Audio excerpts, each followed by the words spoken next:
We know that these new technologies, quantum and AI, are impacting and will definitely impact cybersecurity. And it impacts it for both securing it and also be able to counter its security.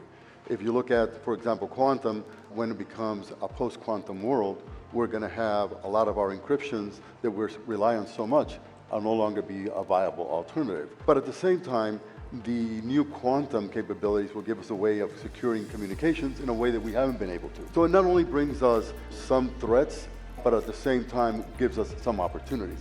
And we see that with AI right now.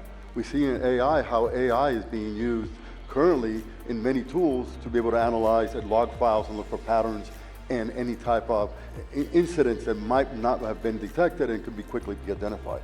But at the same time, we know that AI can be used for a lot of nefarious reasons.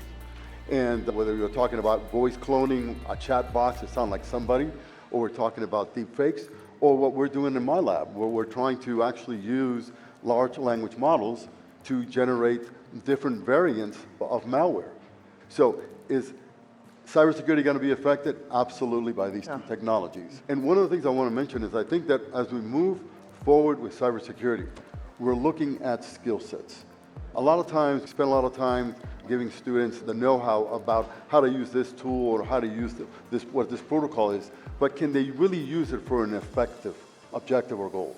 So the future, and I'll talk a little bit about this later, is what are some of these workforce roles and how are we looking at skill sets that you have to have in the cybersecurity domain to be an effective employee moving forward in many different areas.